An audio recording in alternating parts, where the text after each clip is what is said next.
நம்ம சூழ்நிலைகள் வாழ்க்கையில வரும்போது, நம்ப எப்படி பார்க்குறோம், நம்ம என்ன கடவுள்ட்ட கேட்குறோன்றது ஒரு பக்கம். ஆனா, கடவுள் நம்மள எப்படி பார்க்குறாருன்றது அடுத்த பக்கம். எசேக்கியேல்ல ஜெபமே வேற மாரி இருக்கு. நம்ம மேத்யூ 24ல பல விஷயம் பார்த்துட்டே இருக்கோம். ஆ எசேக்கியேல்ட்ட ஒரு விஷயம், இந்த சூழ்நிலைய பார்த்து ஒரு விஷயம் கடவுள் சொல்றாரு. அது இந்த நேரத்தில இந்த மேத்யூ 24 தியானிக்கிற நம்ம நேயர்களுக்கு, நமக்கு ரொம்ப பிரயோஜனமா இருக்கும் அப்படின்றது ஒரு புரிதல் வருது. எப்படி நீங்க அந்த எசேக்கியேலையும், மேத்யூ 24யும் கனெக்ட் பண்றீங்க? நீங்க கேட்கறது வந்து எசேக்கியேல் 14 14:14ல இருக்கு. ஆமா. 14:20ல இருக்கு. இந்த 2துலயும் இருக்கு. அதுல அங்க என்ன ஒரு முக்கியமான விஷயத்த ஆண்டவர் சொல்றாருன்னா, நோவா, தானியேல், யோபு என்கிற 3 புருஷர் இருந்தார்களாம். மிகப்பெரிய ஜாம்பவான்கள். 3 ஜாம்பவான்கள பத்தி சொல்றாரு. இவங்க இருந்தாங்கன்னா, அங்கே வந்து பார்த்தீங்கன்னா 3 விதமான அழிவு வருது. ம். பட்டயத்தினாலும், கொள்ளை நோயினாலும், துஷ்ட மிருகங்களினாலும் தேசத்தின் மேல் நான் கொள்ளை நோயை கொண்டு வருவேன்ங்கிறார். அப்படி வரும்பொழுது, இந்த 3 புருஷர் அங்க இருந்தாங்கன்னா, அவங்கள மட்டும் தான் காப்பாத்துவேன். அவங்க பிள்ளைகள கூட காப்பாத்த மாட்டேங்கிறாரு. குமாரத்தையும், குமாரத்திகளையும் தப்புவிக்க மாட்டார்கள். இந்த 3 பேர மட்டும் நான் வேணா காப்பாத்துவேன். ஏன் அவ்ளோ ஸ்பெசிஃபிக்கா அப்படி சொல்றாரு? இது வந்து பார்க்கறதுக்கு நமக்கு வந்து ஒரு நெகட்டிவான ஆ, ஒரு ஒரு ஆமா. இத நமக்கு குடுக்குது வெளிய பார்க்கும்போது. கேட்கறதுக்கும் கொஞ்சம் பயமாவும் இருக்கு. பயமாவும் இருக்கு. நம்ம ஏன் முதல்ல இந்த வசனத்த எடுத்தோம்னா, நம்ம 24 மேத்யூ ம், தான் தியானிச்சுட்டு இருக்கிறோம். அதுல பர்ட்டிகுலரா இந்த 3 விஷயத்த பத்தி பேசுவாரு. அதாவது கொள்ளை நோய் இருக்கும், ம், பஞ்சம் இருக்கும், பட்டயம் இருக்கும், ஆ பூமி அதிர்ச்சிகள் இருக்கும். ம், ஒரு பெரிய பேரழிவுகள பத்தி பேசுவார். இதே கான்செப்ட்ட ரெவலேஷன் 6:8லயும் சொல்றாரு. பட்டயம், பஞ்சம், கொள்ளை நோய் 3ம் சொல்றாரு. துஷ்ட மிருகங்கள் எல்லாமே சொல்றாரு. ஸோ, இப்ப இந்த காலகட்டத்துக்குரியது தான் 6:8. இப்ப ரெவலேஷன் 6:8ங்கிறது நம்ம காலகட்டத்துக்குரியது. இதான் மேத்யூ 24. ஆனால் இது நடக்கும்போது, இந்த மாதிரி நடக்கும்போது, அங்கே நோவா, யோபு, தானியேல் இந்த 3 புருஷர் இருந்தா, அவங்கள மட்டும் தான் காப்பாத்துவேன். அவங்க பிள்ளைகளையும் காப்பாத்த மாட்டேன் அப்படிங்கிறாரு. ம், இப்ப இத நம்ம பார்க்கறதுக்கு ஒரு நெகட்டிவ். ய யாரையும் காப்பாத்த மாட்டேன். அந்த ம். 3 பேர மட்டும் காப்பாத்துவேன் கொஞ்சம் அப்படின்னு. ஸ்ட்ராங்கா இருக்கு. ஆமா. இது நம்ம கொஞ்சம் வேற ஆங்கிள்ல இருந்து இந்த வசனத்த நம்ம தியானிக்கணும். ஏன் காட் இப்படி சொன்னாருங்கிறதுக்கு ம், தியானிக்கணும். குமாரரையும், குமாரத்திகளையும் காப்பாத்த மாட்டேன்னு சொன்னது, அது ஏன்றத நம்ம பின்னாடி பார்ப்போம். இந்த 3 பேருக்கு மட்டும் என்ன ஸ்பெசிஃபிகேஷன்? ஏன் இவங்க 3 பேர் யூனிக்? ஏன் இவங்க 3 பேர மட்டும் காட் சொல்றாரு? இத வந்து ப்ராஃபட் சொல்லல, காட் சொல்றாரு. ஏன் அப்படின்னு சொல்லி கேட்கும்போது, இந்த 3 பேருடையதான காலத்திலும் ஒரு ஒரு அழிவு வருது. ஒரு ஒரு மிக முக்கியமான பேரழிவு வருது.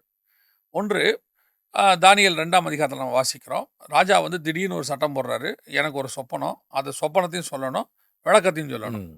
இந்த மாரி ஒரு சட்டத்த வந்து இதுவரைக்கும் யாரும் போட்டு நம்ம பார்த்ததே கிடையாது. இல்லன்னா எல்லாரையும் கொன்னுவேன்னு சொல்றாரு. ம். எல்லாரையும் நான் கொல்லுவேன்றாரு. ரொம்ப கிளியரா இருக்காரு. கிளியரா இருக்காரு. இப்போ அங்க பிரச்சனை வருது.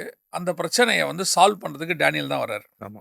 இப்போ அந்த பிரச்சனை யாருக்குன்னு வருதுன்னு பார்த்தீங்கன்னா, இந்த மாரி ரெவலேஷன் குடுக்குற ஆட்களுக்கு மட்டும் தான் அந்த பிரச்சனை வருது. ம், ராஜா சொல்றாரு, அங்க உள்ள சொப்பனக்காரங்க, இந்த மாரி விளக்கம் குடுக்குறவங்க, நம்ம பாஷை சொன்னா மந்திரவாதிங்க, ம், இவங்க எல்லாரும் அங்க இருக்காங்க.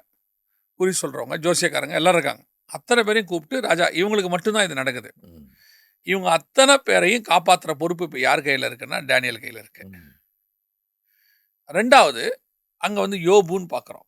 யோபு இது வந்து ஒரு ஒரு கூட்டத்துக்கு நடந்ததான காரியம். ம், யோபுல என்ன பிரச்சனை வருதுன்னா, யோபுடைய ஃபேமிலிக்கு மட்டும் தான் ப்ராப்ளம். ம். யோபுடைய தேசத்துக்கு எந்த பிரச்சனையும் ஆமா. இல்ல. சுத்தி ஸ்பெசிஃபிக்லி இருக்க டார்கெட்டிங் இஸ் ஃபேமிலி. ஃபேமிலி. அவருடைய சுத்தி இருக்க ஃப்ரெண்ட்ஸுக்கும் ஒண்ணும் கிடையாது. ஆமா. எல்லாருமே நல்லா இருக்காங்க. இன்னும் சொல்லப்போனா யோபுவோடைய சகோதரிகள், சகோதரர்கள் நல்லா தான் இருக்காங்க. ம், அவங்க தான் வந்து யோபுக்கு ஹெல்ப் பண்றாங்க ம், கடைசியான்னு பார்க்குறோம். அப்ப பிரச்சனை இங்க எங்க வருதுன்னா, யோபு அண்ட் ஃபேமிலி. ம். யோபுக்கும், அவன் பிள்ளைகளுக்கும் இந்த பிரச்சனை வருது. குடும்பத்துக்கு. குடும்பத்துக்கு. இப்படி எடுத்துக்கலாம். யோபு ஒரு ஃபேமிலிக்கு. ம், டேனியல் ஒரு நாட்டுல இருக்கக்கூடியதான ஒரு மக்களுக்கு. ஒரு ம். ஒரு குறிப்பிட்ட குரூப் ஆஃப் பீப்பிள்ஸ்க்கு. இப்ப நீங்க நோவாவ எடுத்துக்கிட்டீங்கன்னா, all over the world. Global. Global. அப்ப இந்த அழிவுல வந்து 3 டிஃபரன்ஸ் இருக்கு. 3 லெவல் இருக்கு. ஆமா 3 லெவல் இருக்கு. இந்த 3 லெவல்ல இங்க இவன மட்டும் 3 பேர மட்டும் தான் நான் காப்பாத்துவேன். அப்ப நம்ம இத பிரிச்சு பார்க்கும்போது எப்படி பார்க்கணும் அப்படின்னா, ஸ்பிரிச்சுவலி இந்த 3 லெவல் ஆஃப் காரியங்கள நம்ம பார்க்கணும். ம், ஏன்னா இந்த 4 இப்ப நடக்க போது. ம். அதாவது பட்டயம், பஞ்சம், கொள்ளை நோய், துஷ்ட மிருகத்தினால வர அழிவுன்னு சொல்லி ரெவலேஷன் 6:8ல இருக்கு. இதுதான் எசேக்கியேல் 14:14ல பேசுறார். வார் ஸோன் நடக்குது. வார்ஸ் மிக முக்கியமா வார் ஜோன்ல இருக்கோம் நாம. இப்ப நம்ம எல்லாருமே வார் ஜோன்க்குள்ள இருக்கிறோம். ம், அத ஒட்டி வந்த ஃபெமைன்குள்ள இருக்கிறோம். இப்ப நம்ம விலைவாசி எல்லாம் ஏறிடுச்சு. அத ஒட்டி வந்த ஃபெமைன்ஸ் இருக்கும். இன்னொன்னு WHO வந்து நமக்கு வந்து பேண்டமிக் பத்தி ஒரு காஷன் குடுத்துக்கிட்டே இருக்காங்க. ம், ஹண்டா வைரஸா இருக்கட்டும், இல்ல அனதர் வேரியன்ட் ஆஃப் கொ கொ கொரோனாவா இருக்கட்டும். அல்லது வந்துட்டு இப்போ உருவாகிருக்கக்கூடியதான நியூ டைப் ஆஃப் எபோலா அதுவாக இருக்கட்டும், what ever it is, WHO வந்து ஒரு ரிப்போர்ட் கொடுத்துட்டே இருக்காங்க. நம்ம சொல்ல அவங்க சொல்றாங்க. அவங்க தான் சொல்கிறாங்க. ம். நம்ம வந்து வசனத்தை மட்டும் தான் சொல்கிறோம். இப்போ பிரச்சனை எங்கே வருதுன்னா, நம்ம வசனத்தை சொன்னாலும் இவங்க கோச்சிக்கிறாங்க, ம். WHO ரிப்போர்ட் கொடுக்கறத சொன்னாலும் கோச்சிக்கிறாங்க. அதாவது இப்போ இருக்க வியூவர்ஸ்க்கு, நம்ம வியூவர்ஸ் மட்டும் சொல்லலை, பிலீவர்ஸ்னு வச்சுக்கலாம், பிலீவர்ஸ்க்கு அவங்க ஒன்று மைண்டில் வச்சுருக்காங்க, அதை நீங்கள் நானும் பேசணும்னு அவங்க எதிர்பார்க்குறாங்க. அதுக்கு நம்ம என்ன பண்ண முடியும்? அதை நம்ம பேசிட்டோம்னா இட்ஸ் அ குட் ப்ரோக்ராம். ஆனால் நான் அதை தாண்டி நினைக்கிறேன், நம்ம ப்ரோக்ராம்க்குரிய வியூவர்ஸ் வந்து அந்த மைண்ட் செட்டில் இல்லை. அப்போது என்ன ஆகுதுன்னா, இப்போது இந்த நீங்கள் சொன்ன மாதிரி இப்போ நடக்கிற சம்பவங்கள் எல்லாமே வேர்ல்டோடையதான ஸ்டாட்டிஸ்டிக்ஸ் தான். இது எல்லாமே அவங்க கொடுக்குற டைம்லைன் எல்லாமே வேர்ல்டு கொடுக்குறது தான். ஸோ இதுக்கு நடுவில் எப்படி பாதுகாக்கணுங்கிறது மட்டும்தான் பைபிள் நமக்கு சொல்லுது. 2500 இயர்ஸ்க்கு முன்னாடி எசேக்கியேல் கர்த்தர் அதை ரெவீல் பண்ணுறாரு. அப்போ இந்த இடத்துல சொல்லப்பட்டிருக்கிறதான இந்த காரியங்கள், இதுக்கு நடுவில் எப்படி நம்ம காப்பாற்றணும் அப்படின்னு சொல்லி பார்க்கும் பொழுது, ஃபஸ்ட்டு வந்து யோபு எடுத்துக்கிறோம். நம்ம யோபு பற்றி ஆண்டவர் சொல்லும் போது, அந்த யோபுடைய காலகட்டங்கள் எல்லாத்தையும் யோசிச்சு பாருங்கள். யோபுடைய மைண்ட் செட் முழுக்க யாரை பற்றி இருக்குன்னு, தன் ஃபேமிலி பற்றி மட்டும்தான் இருக்குது. நீங்கள் வாசித்து பாருங்கள், யோபு சாப்டர் 1, சாப்டர் 2 எல்லாத்தையும் வாசித்து பாருங்கள். இந்த வாதை வந்து யோபுவை ஃபேமிலியை டிசாஸ்டர் பண்ணுற வரைக்கும் யோபுவோட மைண்ட் செட் பற்றி, அதுவும் பைபிள் வந்து யோபுவோடைய ஃபேமிலி பற்றி மட்டும்தான் பேசும். ஊட்செனும் தேசத்தில் இருந்தான், அங்கே ஒரு யோபுன்ற ஒரு நீதிமான் இருந்தான், அவன் குடும்பம் இப்படி இருந்துச்சு, அவனுக்கு இத்தனை பிள்ளைகள் இருந்தாங்க, இவ்வளோ ஆடு இருந்துச்சு, இவ்வளோ மாடு இருந்துச்சு, பியூர்லி பேஸ்ட் அப்பான் யோபு ஃபேமிலி. இது இன்றைக்கி இருக்கக்கூடிய ஸ்பிரிச்சுவல் லைஃப் நம்ம இருக்கக்கூடியது. நம்மளுடைய மைண்ட் செட் முழுக்க நம்ம ஃபேமிலி பற்றி மட்டும்தான் இருக்குது. அதாவது யோபு சொல்லிவார், ஒருவேளை எனக்கு தெரியாமல் என் பிள்ளைகள் தப்பு பண்ணியிருந்தா நான் என்ன பண்ணுறேன், அதுக்கும் சேர்த்து நான் என்ன பண்ணுறேன், இந்த பலியெல்லாம் செலுத்தி ஆண்டவருக்கு நான் கூல் பண்ணி வைக்கிறேன். அவரோட சிந்தனைலாம் அவரோட குடும்பத்தில் இருக்கு, ஃபேமிலியில் இருக்குது. இதை வந்து உத்தமனும் சன்மார்க்கமான நீதிமான் ஆகிய யோபு பண்ணியிருக்கிறாரு. இன்றைக்கி நம்ம நியூ டெஸ்ட்மெண்ட்டில் என்ன டீச்சிங் கொடுக்குறோம் அப்படின்னா, உங்கள் ஃபேமிலியை விட்டுட்டு சிலுவை எடுத்துக்கிட்டு என்னை பின்பற்றி வந்தால் நித்திய ஜீவனை சுதந்திரிக்க முடியும்னு இயேசு சொல்கிறாரு.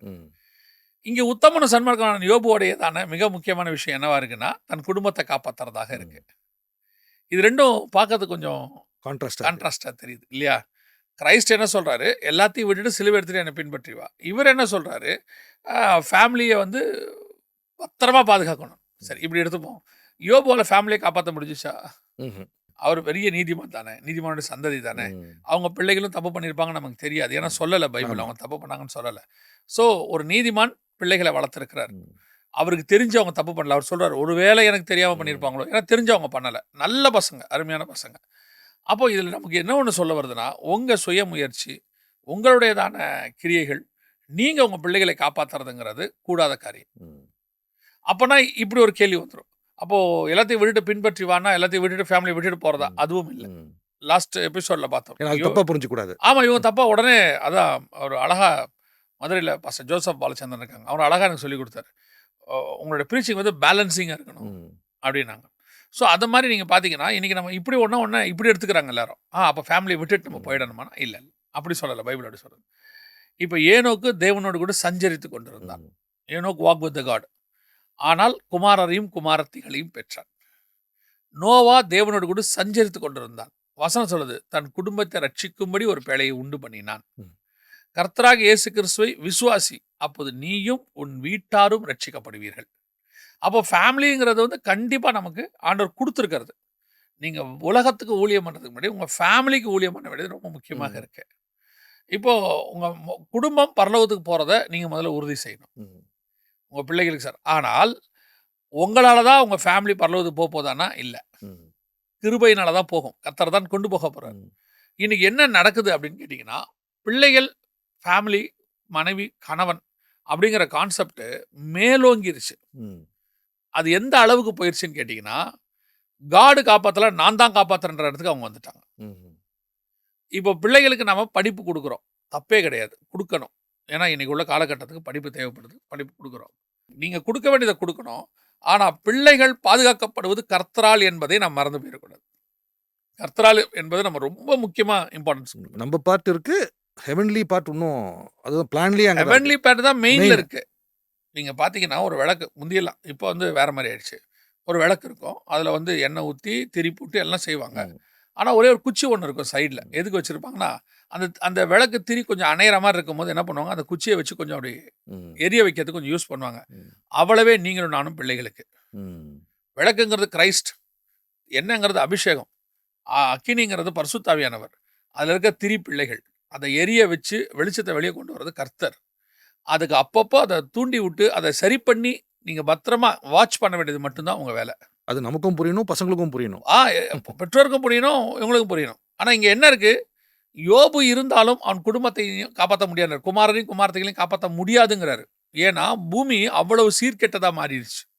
அவ்வளோ இன்னைக்கு பாருங்க, சமீபத்தில் பார்த்தோம், ஒரு நாட்டில் நடந்திருக்குது.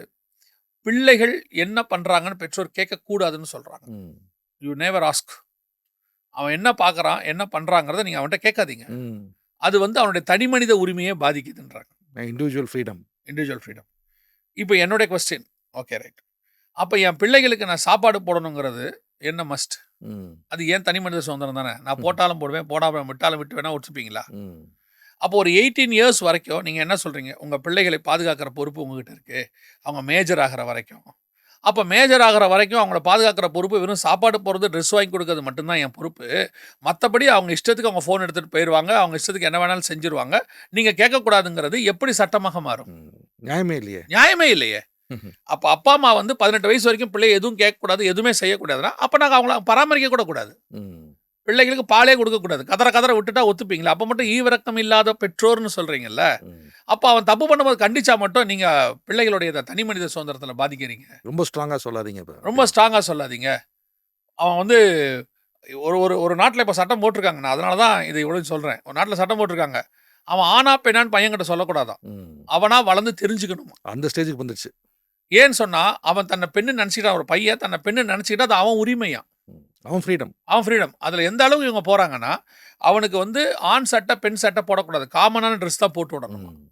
அவனா வளர்ந்து இது நான் ஆண் சட்டை போட்டுக்கிறேன், இல்லை என் ஃபீலிங் பெண் ஃபீலிங்காக இருக்குது, நான் பெண் சட்டை போட்டுக்கிறேன், இதை கேட்கறதுக்கு நல்லா பாருங்கள், மேத்தமெட்டிக்கலாக கரெக்டாக இருக்கும், லாஜிக்கலாக இருக்கும். சரி, அவனே தெரிஞ்சுக்கிட்டோம், அவனே போய் சாப்பாடு எடுத்து அவனே டேபிளில் சாப்பிட்டுட்டோம், அவனே அடுப்பில் பற்ற வச்சுக்கிட்டோம். இல்லைங்க, அது பிள்ளை கை சுட்டுக்கும், அதுக்கு தெரியாது. அதே மாதிரி தான் இதுவும் தெரியாது. சொல்றது நம்ம கடமை, சொல்ல வேண்டியது நம்ம கடமை. பிள்ளைய வளர்த்து கொண்டு போய் பத்திரமா சேர்க்க வேண்டியது, காட் கையில் கொடுக்க வேண்டியது நம்முடைய பொறுப்பு. ஒரு சர்டன் ஏஜுக்கு அப்புறம் அவங்க டிசைட் பண்ண போகிறாங்க. ஏன்னா இங்கே நம்ம என்ன சொல்கிறோம்னா, 18 வயசில் தலைவர்களை தேர்ந்தெடுக்க உரிமை இருக்குது, ஒரு நாட்டுக்கு தலைவர் தேர்ந்தெடுக்க உரிமை இருக்குது நம்ம சொல்லிட்டோம். கரெக்ட், அப்படி தானே? 18ல் இருக்குன்ட்டோம், 21ல் குடும்பத்தை நடத்துக்கிறதுக்கு அவங்களுக்கு அதிகாரம் இருக்குன்னு நம்ம சொல்லிட்டோம். தென் தே கோ ஹெட். யாரும் நம்ம அவங்கள தடுக்க போகிறதில்ல. சட்டம் வந்து நீங்கள் என்ன பண்ணாலும் ஒன்றும் பண்ணாது. ஆனால் அது வரைக்கும் அவனுக்கு ஒன்றும் தெரியாதுன்னு தானே நீங்கள் முடிவு எடுத்திருக்கீங்க. 18ல் அவன் தலைவரை தேர்ந்தெடுக்கலான்னு நீங்கள் முடிவு எடுத்துட்டீங்கன்னா, அப்போ 18 வரைக்கும் அவனுக்கு தேர்ந்தெடுக்க தெரியாதுன்றது தானே இன்னொரு பார்ட் சொல்லுது. கரெக்ட். அப்போ அதே தானே நான் வீட்டுக்கும் சொல்கிறேன். 18 வரைக்கும் அப்போ இவனுக்கு தெரியாது தானே என்ன பண்ணணும், ஏது செய்யணும்னு சொல்லிட்டு. அப்போ பிள்ளைகளை போய் கண்டிக்காதீங்க, ரொம்ப ஸ்ட்ரிக்டாக இருக்காதீங்க. இன்றைக்கி ஜென்ரேஷன் வேறு. என்றைக்கு ஜென்ரேஷனாக இருந்தாலும் அப்பாவும் பையனும் மாற போகிறது கிடையாது. என்னைக்கு ஜென்ரேஷனாக இருந்தாலும் அம்மாவும் பொண்ணும் மாற போகிறது கிடையாது, இல்லையா? அப்போ நம்ம சொல்ல வேண்டியதான் சொல்கிறோம். அதை தாண்டி ஒரு ஏஜுக்கு அப்புறம் above 18 அவங்க டிசிஷன் எடுக்கிறாங்க, ஒரு இடத்துக்கு போகிறாங்க. எனக்கு தெரிஞ்சு நான் இப்போ ரொம்ப தூரத்துலலாம் சொல்லலை, இதுக்கு முந்தின ஜென்ரேஷன் வரைக்கும், இந்த ஜென் ஜிக்கு முன்னாடி வரைக்கும் நான் சொல்கிறேன், அது வரைக்கும் கல்யாணம் ஆகி அவங்க பிள்ளைகளை வளர்க்குற வரைக்கும் பெற்றோருடையதான அட்வைஸ் இருந்துகிட்டே இருந்துச்சு. இவருக்கு பிள்ளை இருக்கும், போகும்போது அப்பா சொல்லுவார், அது பார்த்தா சரியில்லைடா, பார்த்தா ஒழுங்கா பண்ணு அப்படிம்பாரு. ஆமாம், இல்லை இன்றைக்கும் இப்போ இப்போ நம்ம ஜென்ரேஷன் இன்றைக்கும் இப்போ அப்பாட்ட அட்வைஸ் கேட்குறது தப்புன்னு இல்லை, கேட்டால் தான் நல்லதுன்ற மாதிரி தான் இன்றைக்கும் இருக்குது. இன்றைக்கும் நான் கேட்குறேன். எங்கள் அம்மா உயிரோடு இருக்கிற வரைக்குமே எங்கள் அம்மா அடிக்கடி ஒரு வார்த்தை சொல்லுவாங்க, என் மகிட்ட சொல்லுவாங்க. என் மக அப்போ காலேஜ் முடிச்சுட்டு வேலைக்கு வராங்க, வேலைக்கு போயிட்டு இருக்கும் போது சொல்லுவாங்க, உங்கள் அப்பாவுக்கு ஒன்றும் தெரியாது. அவங்களுக்கு வேலைக்கு போகிற இடத்துக்கு வந்த பிறகு அப்போ பெற்றோருடையதான மனநிலை எப்பவுமே எப்படி இருக்குன்னா, பையன் வந்து தப்பு பண்ணிடக்கூடாது, பொண்ணு தப்பாக போயிடக்கூடாது, அவங்க வாழ்க்கை கிட்டக்கூடாது, தெரியாமல் செஞ்சிடக்கூடாது, அந்த ஒரு தாட்டில் தான் அவங்க அதை பேசுவாங்க. அனுபவம் இருக்குல்ல அவங்களுக்கு, எவ்வளோ பெரிய எக்ஸ்பீரியன்ஸ், 70 வருஷம் இந்த உலகத்தை பார்த்துருக்குறாங்க, எத்தனை ஜென்ரேஷனை பார்த்துருக்காங்க. இன்றைக்கி நம்ம வந்து எப்படி எடுத்துக்கிறோம் அப்படின்னா, பெற்றோர் வந்து அப்போ தான் ஆண்டவர் சொல்கிறார், சரி யோபு அவனை மட்டும்தான் தப்பு வைப்பான், அவன் பிள்ளைகளை தப்பு வைக்க மாட்டாங்கிற. ஏன்பா தப்பு வைக்க முடியாது? நீ தான் சட்டம் போட்டியே, இன்னைக்கு நீ தான் சொல்லிட்டியே பிள்ளைகளை கேட்கக்கூடாதுன்னு. அவன் நீதிமானா இருக்கான்.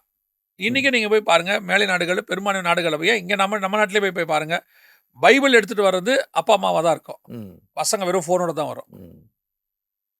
பைபிள் கையில் தூக்குறத. அப்போ வந்து நீங்கள் வந்து டெக்னாலஜிக்கு எதிராக அட்வான்ஸ்டுக்கு இல்லையா, இப்போ நம்மளை பூமர் அங்கிளும்பா, நீங்கள் அட்வான்ஸ் டெக்னாலஜிக்கு போக மாட்டீங்களா, ஏன் பைபிள் வந்து ஃபோனில் இல்லையா, ஐபேடில் இருக்கியா, அதில் இருக்க டிஸ்அட்வான்டேஜ் என்னன்னு எனக்கு தெரியும். நம்ம சொல்கிறோம், அதாவது ஒரு ஆப்பை நீங்கள் பண்ணுறீங்க, அந்த ஆப்பை அப்டேட் பண்ணுறதுக்கு அந்த ஆப்போடைய டெவலப் பண்ணவருக்கு முடியுமா முடியாதா? முடியும் தானே. நாளைக்கு 4 வசனத்தை அதை வந்து எடுத்துட்டாருன்னா என்ன பண்ணுவீங்க? பட் இந்த பிரிண்டட் வெர்ஷன்லாம் தூக்க முடியாதுல்ல. Once printed is printed. இது உங்கள் கையில் கொடுக்குற. இப்போ உனக்கு என்ன பிரச்சனை? பைபிள் இதில் இருக்கிறது பிரச்சனையா, ஃபோனில் இருக்கிறதா இல்லை பைபிள் பிரச்சனையானா, உனக்கு இதை கையில் தூக்கிட்டு வர்றது அசிங்கமாக தெரியுது இல்லையா? இப்போ இது கையில் எடுத்துகிட்டு வந்து அப்படி உட்காரது. இந்த காலத்தில் பைபிளெல்லாம் கையில் தூக்கிட்டு சர்ச்சுக்கு வர்றது ட்ரெண்டா இல்லை. சரி, வக்கீல் கருப்பு கொட்டை போடாமல் வந்துட்டாருன்னா ஒத்துப்பீங்களா நீங்கள்? இன்னைக்கு ட்ரெண்டா இல்லை. டிஷர்ட்டும் ஷார்ட்ஸோட கோர்ட்டுக்கு வந்தாருன்னா ஒத்துப்பீங்களா? அதை மட்டும் புரோட்டோகால்னு ஒன்று இருக்கு. ஆனால் சர்ச்சுக்கு புரோட்டோகாலே கிடையாது. என்ன வேணாலும் செய்யலாம். ஏன் பைபிள் கொண்டு வர, பைபிளை கையில் கொண்டு வர சொல்கிறோம்? ஏன் நீ டிஜிட்டல் வெர்ஷனை கொண்டாடாதங்கிறோம்? டிஜிட்டல் வெர்ஷன் நீ கொண்டு வரும்பொழுது அதில் ஏற்படக்கூடியதான பாதிப்புகள் அதிகமாக இருக்குது. நீ சயின்ஸாகவே எடுத்துக்கோ. அத்தனை பேரும் உள்ளக்குள்ளே நீ டிஜிட்டல் வெர்ஷனை கொண்டு வந்து எல்லாருமே RFID ரேடியோ ஃப்ரீக்வன்சி உள்ள சபைக்குள்ளே கொண்டு வந்து 5000 பேர் ரேடியோ ஃப்ரீக்வன்சியோட உள்ளே உட்காந்துருக்க என்ன ஆகும்? இங்கே உட்காந்துட்டு கால் மேலே காலை போட்டுட்டு ஃபோன் பார்த்துட்டு இருக்க நீ பிரசங்கம் ஓடும் போது. இல்லை, அதை பெற்றோர் வந்து கண்டிக்கிறதே கிடையாது. இங்கே கேள்வி அதை அவன் தெரியாமல் செய்வான். நம்மளும் செஞ்சுருக்கோமே எவ்வளோ விஷயங்கள் இல்லையா? நம்ம காலத்துக்கு நம்ம என்ன பண்ணுவோம்? கையில் ஒரு சாக்லேட் எடுத்து போய் சாப்பிட்டுட்டு உட்காந்துருப்போம். சர்ச்சில் என்ன சொல்லுவாங்க? சாப்பிட்டுட்டு உள்ளவாம்பாங்க அப்பா அம்மா. சாப்பிட்டுட்டு உள்ளவா, போய் கையை கழுவு, சர்ச்சுக்குள்ள உட்காரும்போது சாப்பிடாதேன்னு. இன்னைக்கு அதுவா இருக்கு. சிவிங்கம்மா மென்னுக்கிட்டு அப்படி காலாட்டிக்கிட்டு கேட்டா பூமர் அங்கிளுங்கிறான். ஒரு மரியாதை. நான் ஒரு சமீபத்தில் நான் ஏற்கனவே சொல்லியிருக்கேன், இவங்க குயின் எலிசபெத் இருந்தாங்க, இப்போ இல்லை, அவங்க சார்ல்ஸ் இருக்காரு. ஆனால் புரோட்டோக்கால் ஒன்று தான். அவங்கள பார்க்கறதுக்குன்னா ஒன்று சில தலைவர்களை தவிர மிச்சம் அத்தனை பேருக்குமே முந்தின நாளே போய் ஒரு புரோட்டோக்கால் இருக்கு. You must go. அவங்க சொல்லி கொடுப்பாங்க எவ்வளோ தூரம் கை கொடுக்கணும், இவ்வளோதான் நீங்கள் கையை கொடுக்கணும். ஏன்னா you are meeting the queen. அவ்வளோ பெரிய குயினை நீங்கள் பார்க்குறீங்க. குயின் கை கொடுக்காம நீங்கள் கை கொடுக்கக்கூடாது. குயினை பார்க்கும்போது ஒரு ட்ரெஸ் கோடு இருக்கு, எவ்வளோ குணின்னு ஒன்று இருக்கு. குயின் கேட்குற கேள்விக்கு தான் நீங்கள் பதில் சொல்லணும்னு இருக்கு. நம்மளா போய் எதுவும் பேச முடியாது. இவ்வளோ புரோட்டோகால் இருக்கு. ஒரு ஒரு 4 நாடு அவங்க, Scotland, Northern Ireland, Wales and England, இந்த 4க்கும் அவங்க ராணியாக இருந்தாங்க. அவ்வளோதான். சில இடங்களுக்கு வந்து ஹானரபிள் குயினாக இருந்தாங்க. அவங்களுக்கே இவ்வளோ மரியாதை இருக்குன்னா சர்வ வல்லமை உள்ள தேவன். அவரை பார்க்க நீ சர்ச்சுக்கு வரீங்க, பிள்ளைகள் தெரியாமல் தான் செய்யும், வரும், அது இஷ்டத்துக்கு உட்காந்துருக்கோம். பட் அதை சொல்ல வேண்டிய பொறுப்பு யாருக்கு இருக்கு? ஆனால் பெற்றோர் என்ன நினைக்கிறாங்க தெரியுமா? கர்த்தர் பிள்ளையை காப்பாற்றணும், இது என்ன வேணாலும் பண்ணும், நான் காப்பாற்றணும். பைபிள் சொல்லுது ஒரு மிகப்பெரியதான காரியங்கள் நடக்க போகுது, அவைகளுக்கு நடுவில் அவன் பிள்ளையை காப்பாற்றுறது உன் கையில் தான் இருக்கு. யோபு தன் பிள்ளைகளை காப்பாற்ற முடியாமல் போயிற்று. எது? எசேக்கியேல். ஆனால் அவன் கஷ்டப்பட்டு தன் பிள்ளைகளுக்காக மட்டும்தான். இன்றைக்கும் யோபு மாதிரி பெற்றோர்கள் க்ரோஸ் அண்ட் க்ரோஸில் இருக்காங்க. பிள்ளைகளுக்காக சம்பாதிக்கிறவங்க. உங்களுடைய நீங்கள் எடுத்துக்கோங்களேன், உங்கள் லைஃபே நீங்கள் யாருக்கு அப் டு 60 யாருக்கு செலவு பண்ண போகிறீங்க? நான் தான் சொல்லுவேன், நீங்கள் வந்து உங்கள் வீட்டில் இருக்கும்போது, நான் சொல்கிறது ஃபேக்ட், நீங்கள் உங்கள் வீட்டில் கல்யாணத்துக்கு முன்னாடி இருக்கும்போது ஒரு செல்ஃபிஷ் பை தானே. உங்களுக்குரியது இது யாரும் தொடக்கூடாது, அப்படி தானே இருந்தீங்க, அப்படி தானே இருந்திருப்பீங்க. நம்ம எல்லாருமே அப்படி தானே. அப்பா அம்மா கிட்ட வந்து இது நீங்கள் ஏன் எடுக்கிறாங்க, சாப்பிடும் போது நம்ம எக்ஸ்ட்ராவாக எடுத்து சாப்பிடுவோம். எனக்கு என்ன வேணுமோ அதான் இம்பார்ட்டன்ஸ், அதானே கொடுத்தோம். ஆனால் ஆஸ் அ ஃபாதர்னு மாறும்போது அந்த செல்ஃபிஷ்னஸ் போயிட்டு உங்களுக்குள்ள ஒரு சாக்ரிஃபைஸ் வருது இல்லை.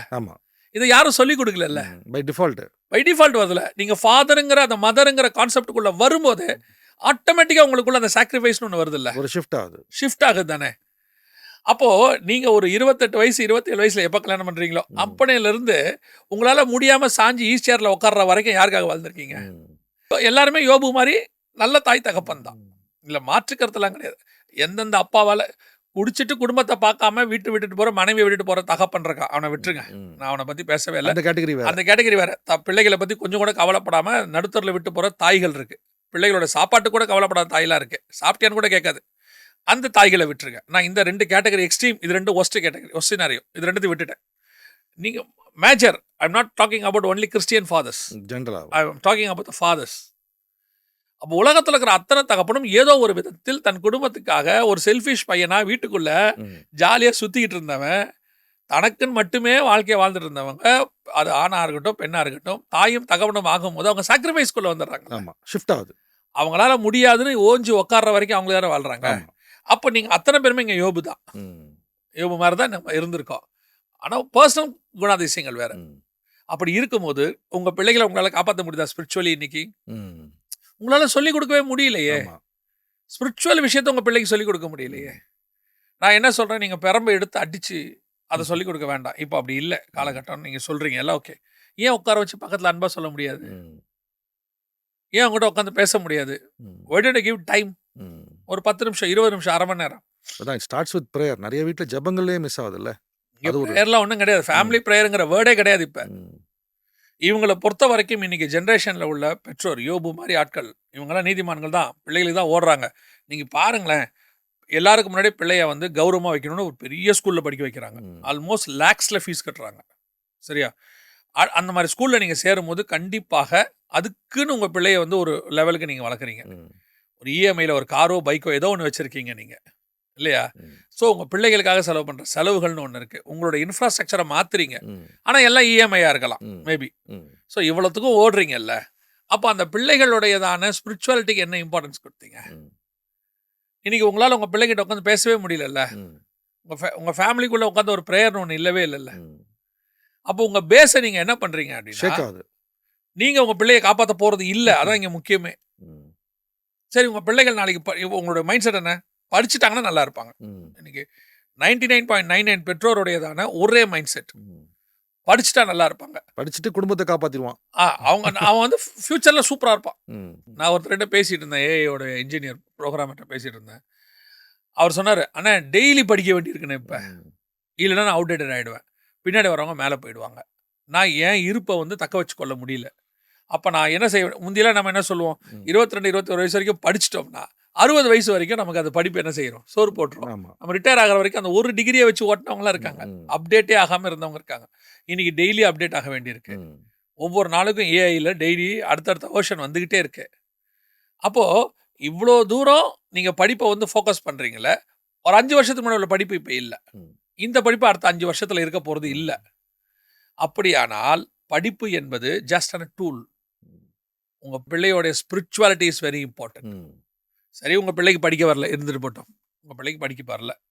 எல்லாருக்கும் ஞானம் ஒண்ணா வராது. மான் ஓடுற மாரி மீன் ஓடாது. ம். மீன் நீந்துற மாரி மான் நீந்தாது. இது லேண்டு, அது ம். ஓஷன். 2த்துக்கும் டிஃபரன்ஸ் இருக்கு. எல்லா பிள்ளையும் எல்லா பெற்றோருக்கும் இப்ப என்னன்னா, எல்லா பிள்ளையும் ஃபர்ஸ்ட் மார்க் எடுத்துறணும். ம். அவனுக்கு பேசிக்காவே குறைவா இருக்கு. ஆனா அவன் வேற ஒண்ணுல நல்லா இருப்பான். ம். என்ன எடுத்துக்கோங்க. நீங்க நம்ம 2 பேரும் ஆஸ் அ ஃப்ரெண்டாவே சொல்றேன். We are not the best degree ஹோல்டர்ஸ்லாம் கிடையாதுங்க. பட் காட் கொண்டு வந்து இந்த இடத்துல உட்கார வச்சிருக்காருல்ல. ஆமா. ஸோ ஒவ்வொருத்தருக்கும் ஒரு விஷன் ஒண்ணு இருக்கும். ஆமா. அந்த விஷன்ல உங்க பிள்ளைய பத்திரமா கொண்டு போய் சேர்க்க வேண்டிய பொறுப்பு தான் உங்ககிட்ட இருக்கு. ஆமா. ஆனால் இன்னைக்கு உள்ள பெற்றோர் அதை செய்யறதில்ல. ம். ஸோ ஆண்டவர் இதைத்தான் சொல்றாரு. நீ யோபுவா இருக்க, ஆனா உன் பிள்ளையை நீ காப்பாற்ற முடியாது. ம். ஸோ பிள்ளையை நீ காப்பாற்ற வேண்டி இருக்கிறது என்று சொன்னால், நீ யோபுவை போல நீதிமானா இருந்தா மட்டும் பத்தாது. ம். உன் பிள்ளைகளையும் கர்த்தருக்குள்ள பத்திரமா பாதுகாக்க வேண்டியிருக்கு. ஸோ இப்ப நேயர்களுக்கு இதுலருந்து நம்ம என்ன மெயினா டேக் அவே நீங்க சொல்ல வர்றீங்க? உங்க பிள்ளைகளுக்கு நீங்க கொடுக்க விரும்புறதான உலக பிரகாரமான ஆசீர்வாதங்கள் அத்தனையும் இருக்கட்டும். ம். வேணான்னு சொல்ல. It hmm. Should be secondary. Spiritual blessing is very important. So first take away அது நம்ம base foundation strong exact word. நீங்க அந்த ஃபவுண்டேஷனுக்கு மேல அவனுக்கு என்ன பில்டிங் வேணா கட்டுங்க. அதை விட்டுட்டு மத்ததெல்லாம் கொடுக்குறோம் நம்ம. பிரேயர் இல்ல, பைபிள் ரீடிங் இல்ல. காலைல 7 மணிக்கு காலேஜுக்கு போறான். ம். ஜெபம் பண்ணா பைபிள் வாசனம் கேளுங்க. ஐயோ 7 மணிக்கு காலேஜ். காலைல சீக்கிரம் எழுந்துக்கிறான். காலைல சீக்கிரம் ம். ஜெபம் பண்ண பைபிள் வாசிக்க டைம் இல்ல. சரி ஓகே. வந்தானா பாருங்க, பிள்ளை டயர்டா டயர்டா வருது இருக்கான். காலேஜ்ல இருந்து. எப்பதான் ப்ரே பண்றது? அப்ப எப்பதான் ஜெபம் பண்றது? பேஸே இல்லாம நீங்க ஆகாயத்துல கோட்டை கட்டிட்டே இருக்கீங்க. நிச்சயமா இந்த கோட்டை ஒரு நாள் இல்லாமல் போகும். ம். பேஸ போடுங்க. அதுக்கு மேல என்ன கட்டடம் கட்டணுமோ நீங்க கட்டுங்க. நல்ல ஸ்ட்ராங் பேஸ் ஸ்பிரிச்சுவலி போட்டுட்டீங்கன்னா ம். 100 மாடி கூட கட்டலாம் நீங்க. ம். இதுதான் இன்னைக்கு டேக் அவே. மிக்க நன்றி பிரதர் ஜெகன். இது ஃபவுண்டேஷனா இருக்கு. ஸோ நாட் ஒன்லி இத எப்படி நம்ம புரிஞ்சுக்கிறோன்றது மட்டும் இல்ல. இந்த ஃபவுண்டேஷன மிஸ் பண்ணிட்டு நம்ம மத்ததெல்லாம் பண்ணா, டோட்டலாவே பில்டிங் கொலாப்ஸ் ஆகுறதுக்கு வாய்ப்பு இருக்கு. ஒரு நாள் இடிஞ்சிரும். ஸோ அதனால வந்து நம்ம ரொம்ப கவனமா இத ஹேண்டில் பண்ணணுன்றது ரொம்ப புரிதலா வருது. ஆனா இன்னும் 2 கேரக்டர் இருக்காங்க. நம்ம ஜோப பத்தி பேசணும். இன்னும் 2 பேர பத்தி நம்ம இன்னும் பேசல. அடுத்த பதிவுல அவங்கள பத்தி பேசலாம். அந்த 2 கேரக்டரும் மிகப்பெரிய கேரக்டர்ஸ். ஸோ அவங்க எப்படி இத அணுகுறாங்க? நம்ம என்ன கற்றுக்கலாம் அவங்ககிட்டருந்து அப்படின்றத நம்ம அடுத்த பதிவில் பார்க்கலாம். இந்த நிகழ்ச்சிக்கு நீ வந்ததுக்கு மிக்க நன்றி. வணக்கம்.